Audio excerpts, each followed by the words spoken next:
السلام عليكم ورحمة الله تعالى وبركاته. مشاهدينا أهلا ومرحبا بكم إلى هذا الحصاد الرياضي نقدمه لكم من قناة بي إن سبورتس الإخبارية في قطر، والبداية بأبرز العناوين.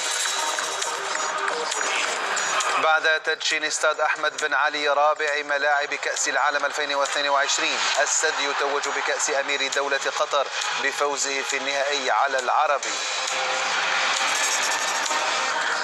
ملعب الجنوب المونديالي يستضيف المحطة الأخيرة لدوري أبطال آسيا بمواجهة تجمع بيرسيبوليس الباحث عن تتويجه الأول وأولسن هيونداي الساعي للظفر بلقبه الثاني.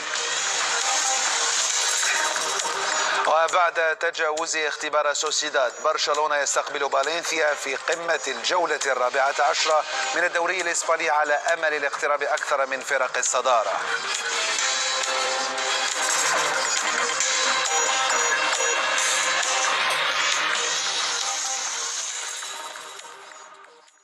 إذا توج نادي السد بكأس أمير دولة قطر للمرة 17 في تاريخه بعد تغلبه في النهائي على العربي ب2-1 في افتتاح ملعب أحمد بن علي رابع ملاعب مونديال قطر 2022. المزيد في سياق تقرير هاشم السادة. رابع ملاعب مونديال قطر 2022 كان مسرحا لمواجهة السد بالعربي في نهائي كأس أمير قطر. بغداد بنجاح لم يمهل العربي سوى بضع دقائق ليعلن عن تقدم سريع للفريق السداوي في النتيجة بعد أن وضع الكرة في شباك الحارس محمد أبو ندى. رد العربي لم يتأخر كثيرا، حيث عادل الأيسلندي أرون جونارسون الكفة في الدقيقة 23 من عمر الشوط الأول. وقبل نهاية الشوط الأول بدقائق عاد الجزائري بغداد بنجاح ليدون اسمه مرة أخرى في قائمة هدافي النهائي بتسجيله الهدف الثاني في نسخة كربونية عن الهدف الأول. في النصف الثاني حاول السد أن يعزز من تقدمه وأن يسجل الهدف الثالث، وكان قريبا من ذلك، لكن صافرة الحكم كانت أسبق لينتهي اللقاء بفوز الزعيم وتتويجه باللقب الأغلى في الموسم. الحمد لله، المهم الفوز، مهم فرحنا جماهيرنا وزدنا. يسعى حامل لقب البريمير ليج ليفربول للتمسك بصدارة جدول الترتيب التي بلغها بعد الفوز في الجولة الماضية على توتنهام، وذلك عندما يحل ضيفا على كريستال بالاس لحساب الجولة 14. المزيد في تقرير مراسلنا إبراهيم خضرة. بخلاف سجل بيتي لم يخسر به أي نقطة وسلسلة من جولات 9 مضت دون خسارة، إلا أن ليفربول لم يسجل أي فوز خارج قواعده منذ شهر سبتمبر الماضي، ف4 تعادلات من 13 مواجهة منذ الخسارة الوحيدة في ميدان أستون فيلا هذا الموسم كانت كفيلة بتسجيل حالة التقارب بين حامل اللقب وأندية المقدمة. It's a fact. It's the truth. We didn't win a lot away from home. إنها حقيقة لا يمكن إنكارها، فنحن لم نفز كثيرا خارج ملعبنا، وسنحاول تغيير ذلك من خلال القيام بما هو صحيح وتجاوز أخطاء الماضي.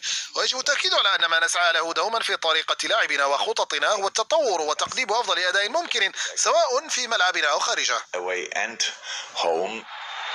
استعادة ثقة وهوية البطل كانت بحاجة لتثبيت شيء من مؤشرات الموسم الماضي، وكان ذلك بفوز اللحظات الأخيرة وانتزاع الصدارة في الجولة الماضية من توتنهام الذي خرج متعادلا من ميدان سيلهرز بارك قبل زيارة أنفيلد. فنقاط الفوز صعبة المنال في معقل نسور لندن الذين تجنبوا الخسارة في آخر 3 جولات.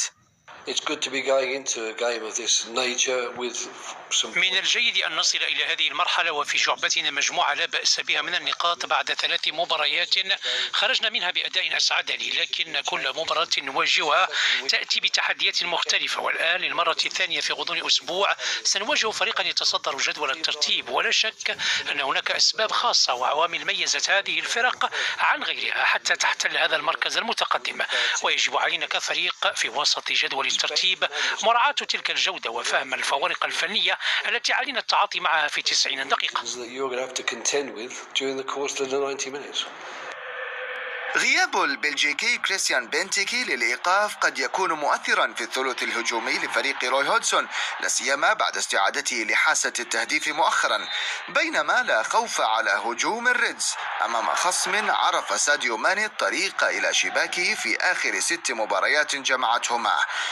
فارق 10 نقاط في جدول الترتيب قد لا يحدث انعكاسات على مخرجات سيحكمها التغيير في فارق أهداف 10 تفصل بين هجوم الطرفين بعد 13 جولة. إبراهيم خضر، بي إن سبورتس، لندن. للانفراد مؤقتا بصدارة الدوري الإسباني عندما يستقبل على ملعبه إلتشي في الجولة 14.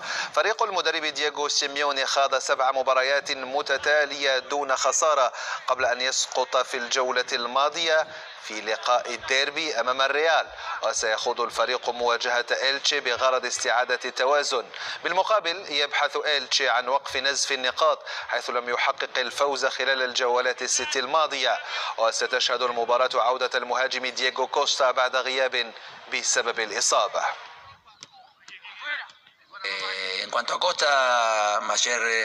فيما يتعلق بكوستا فقد تدرب مع الفريق لنحو 20 دقيقة بالكرة، رأيته في حالة أكثر من جيدة، لذا سيعود إلينا في هذه المباراة، وهو نبأ جيد بالنسبة له أولا من حيث تعافيه، وكذلك بالنسبة للفريق حيث يضيف له بما يتمتع به من مكانة وشخصية وحماس، وأتمنى أن يتمكن من تقديم كل ذلك عندما يحين وقت عودته للعب.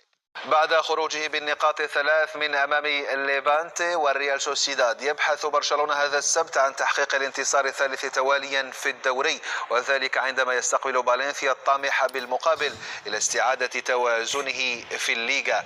مراسلنا أشرف بن عياد يقربنا من ظروف هذه القمة في سياق تقريره التالي.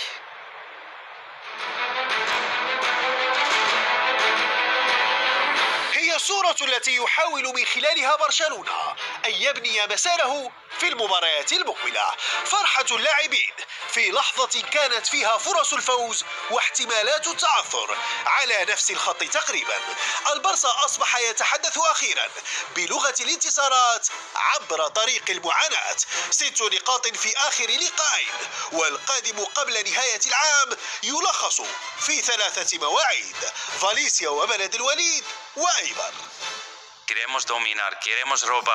نريد الاستحواذ وافتكاك الكرات، ونريد أيضا اللعب في مناطق الخصم. هذه هي فكرتنا في كل لقاء، لكن أحيانا تكون لك مباريات بطريقة مختلفة عن تلك التي تعجبك. أتمنى أن نواصل على هذا المنوال، ومن المهم أن نمتلك مرة أخرى مواجهة على أرضنا والانتصار فيها.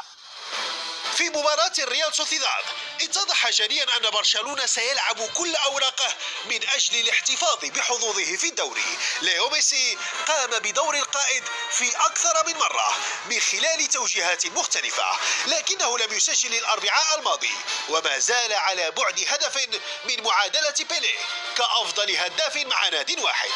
الفرصة المقبلة ستتاح له أمام فالنسيا الذي لم يحقق النقاط 3 في الليغا منذ ذلك الفوز على ريال مدريد في ملعب ميستايا. من جهة 3 تعادلات وهزيمة في آخر 4 مباريات، ومن جهة أخرى معاناة من أجل التأهل في كأس ملك إسبانيا على حساب فريق من الدرجة الرابعة.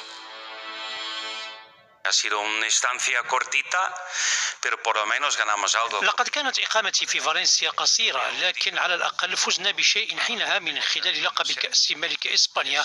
بالطبع علي أن أعترف بأنه مكان معقد، لأنه في السنوات 15 السابقة كانت لديهم الكثير من التغييرات بخصوص المدربين.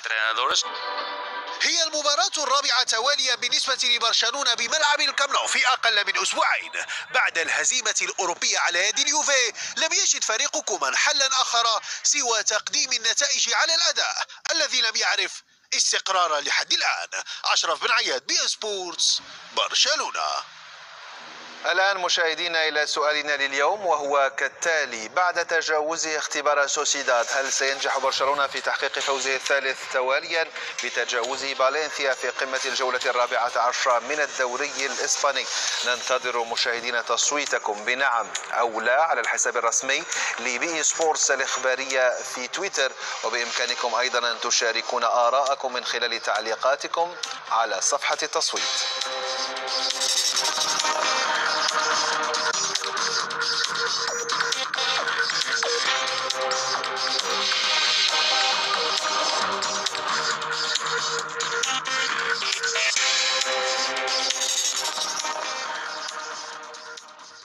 في افتتاح مباريات الجولة 20 من دوري الدرجة الأولى الإنجليزي، فاز بريستون نورث إند على ضيفه بريستول سيتي بهدف. تعاقد مانشستر يونايتد مع كاي نجل أسطورة الفريق السابق واين روني، ونشر روني صورة للحظة توقيع ابنه البالغ 11 عاما مع أكاديمية مانشستر يونايتد، معبرا من خلال تعليق عن فخره بهذا اليوم ومطالبا ابنه بمواصلة العمل الجاد.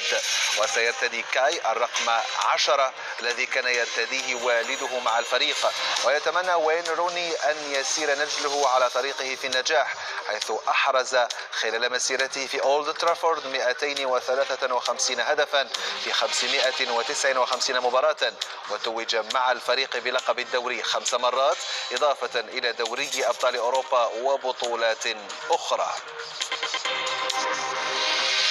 أقال شالكه متزيل الدوري الألماني مدربه مانويل باوم بعد 79 يوما فقط على تعيينه في منصبه، وعين مكانه الهولندي يوب ستيفنز. ويعيش النادي الملكي في ألمانيا فترة صعبة، حيث لم يفز في 28 مباراة من بينها المباريات العشر الأخيرة التي خاضها تحت قيادة باوم، لتتم الاستعانة بستيفنز الذي سبق له أن حقق العديد من النجاحات في قيادة الفريق الأزرق.